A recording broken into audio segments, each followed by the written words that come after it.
So hello guys, what's up ulit? Ito sa ating panibagong vlog, no? Bagong vlog. So ngayon guys,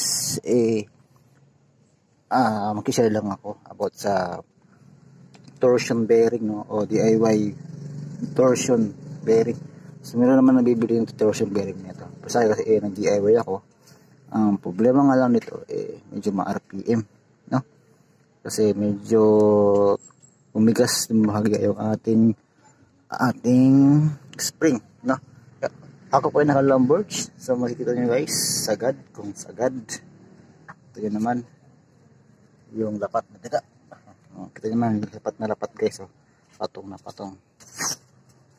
Tapos dito naman sa taas natin patong na patong din dito guys, diba? So lomboards po yan. Lomboards, yung sinasabi na hindi daw naka-degree lomboards, ito dinigri ko na. At minodify ko na rin siya. Ito ay naka-EDC na rin to. Naka-timing na rin yan. So may marking siya. May markings din po doon. So medyo naano lang ako. So mag-try lang ako. So nakilang try na rin ako nitong ganitong style ng yan. So nanibago lang ako. So ma-RPM siya, no? So ma-RPM siya. So yun nga lang, medyo delay yung arangkada. So nawala ang arangkada, pero pag dumulo naman, okay siya. Kasi nga lang, hindi ako sanay sa ganun, no? Pa sa kanya, gitna at saka dulo lang pero sa arangkada. So ang gusto ko kasi arangkada, gitna, dulo. So mas okay na ako sa sa ganung style. So ako naman ay naka NMAX clutch lining. NMAX po yan guys, pang NMAX yan. At tatanggalin ko na po yung torsion bearing ko, no? Medyo punong-puno nga yan so tatanggalin ko na siya kasi hindi ako sanay ng ganun, medyo delay. So nakilandry lang ako nito. So sinubukan ko lang sa alkal, no, sa 13.5 na degree, no, sinubukan ko lang siya. Pero yan, patong na patong guys, sampang-sampa, malakas sa barangkada, no? Tsaka dumudulo siya din, so yung patong ng kuwan niya, patong na patong guys, naman. So pag sa yan, pag hindi mo kinalikal yan, malaki pa ang hindi niya kakain. Ito ay patong na patong, sampang-sampa dito yan, durong-duro talaga siya, no? So ibabalik ko sa standard to, at tatanggalin ko na ito yung bearing ko kasi medyo nababagaan sa arangkada kasi medyo ma-RPM siya. So pag gusto medyo ma-RPM, malakas sa gas, no? Ang gusto ko kasi yung saktong RPM lang, pati sa gas. Stock pa rin naman itong ating bell, pero naka-regroup lang yan. Ayan. Yun nga lang, hindi ako sa ganong setup na madelay yung arangkada. Gusto ko kasi mabilis. So sa mga naka NMAX clutch lining naman po, no? Sa pag bumili kayo ng NMAX clutch lining guys, hindi lahat po lalapat sa ating bell dito. So kalahati lang din po ang lumalapat dyan.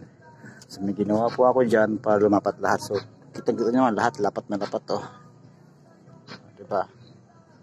Kita nyo naman lapat na lapat lahat. So may ginawa pa ako dyan guys para mas lumapat yan lahat, no? Kita nyo naman yung kain nya, lapat na lapat. Kaya mas maganda ang response nya pag mas nalapat na lapat yung lining mo, no?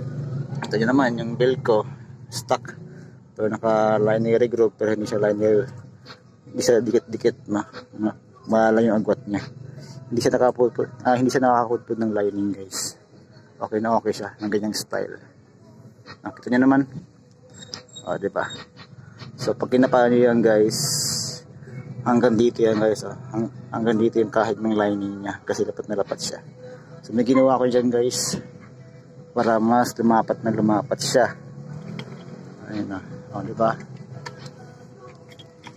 Lahat lapat na lapat yan guys. Diba? Lapat na lapat. So kasi lahat yan guys lalaparan niya para mas maganda ang performance ng inyong bell. Kailangan yung palapatin lahat guys. Ayan, kailangan yung mapalapat lahat yan. So kasi kung bumili kayo guys, hanggang dito lang ang kinakain yan, kalahati lang ang binibigay niya. So para hindi kayo nag-stock. So matagal yung mabigay yung magandang performance kasi kailangan nyo muna mapudpud to. Pupudpurin nyo muna to bago nyo malapat lahat. So yun ang ginawa ko sa kanya. So may ginawa ko dito ng modification ulit para mas lumapat siya. Yan, lapat na lapat siya.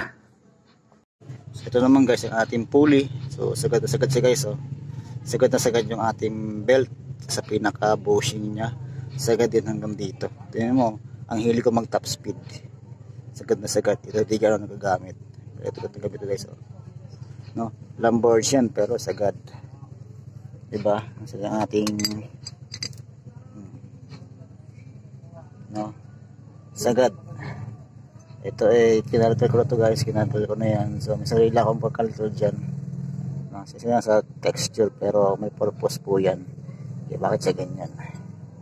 So yun naman yung ating belt mula sa baba, pinaka sa baba hanggang sa pinakataas. Nasasagad siya. Hanggat hindi ang ating belt sagad na sagad guys. Mula sa pinakababa, so side na po yan dito guys. Pero hindi po yung pagpag. Pag ano, yun naman no, yung kahig niya pag naka-minor, maganda kasi minor niya kaya nasa ano siya. Sampang-sampa rin po dito yan. Sagad, no. Lamborghini po yan guys ha. Yan naman tatak niya. Lamborghini po yan guys. Ipapakita ko sa inyo. Tingnan naman yung kahig niya dito ng belt. Diba? Oh. Sagad. No problem sa arangkada, no, sa gitna at dulo. No, kahit na substandard yung ating gearings. So ito na guys, tatanggal ko na yung ating bell ay yung ating lining. So pakita ko sa inyo yung ano niya, torsion bearing na DIY. So laki ng patong niya guys, grabe. Oh, lampas pa kaya medyo tumigas ng onti yung ating spring, no? Parang naging 1.5 o naging 1.2 RPM siya nang pinatong natin sa dito. So tatanggalin ko siya guys kasi medyo nadidelay ako. Ayan, diba? Kita nyo naman.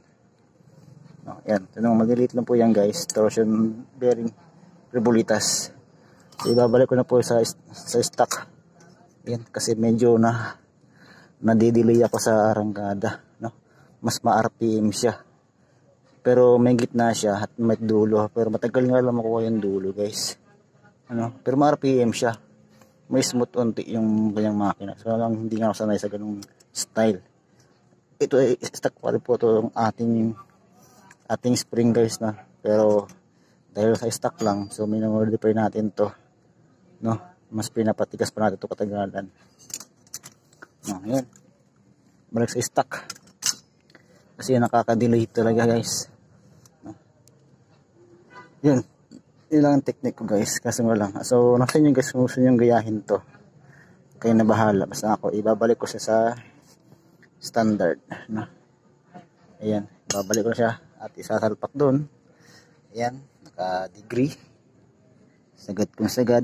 So may iba kasi may iba kasi na ano, parang nadidelay daw, hindi daw makasagad. So ang top speed nila ay 60 to 70, mataas na yung 80. Sa akin kasi nagwa 100 ako dito, hindi kasi kaya sinasagad, no? So magwa 100 kapag medyo malayo yung tatakbuhin, siguro mga 5 km siguro makasagad mo siguro siya. Ayan. So sa sunod ko na ito guys, i-replace ko naman ito, mas papantayin ko na siya. So yun lang guys ang ating video ngayon guys. Isa lang ako na kung gusto nyo mag DIY torsion bearing or torsion bearing talaga siya, so mas maganda sa ito yung talagang magandang torsion na nabibili. Ito kasi i-DIY lang, so additional RPM po ito guys ha. Take note lang guys, pag nilagay ka ng DIY na torsion bearing, additional RPM po ito, so madi-delay po yung arangkada ninyo, no? Pero maganda naman yung response nya. Nga lang, hindi na ako sanay sa ganun.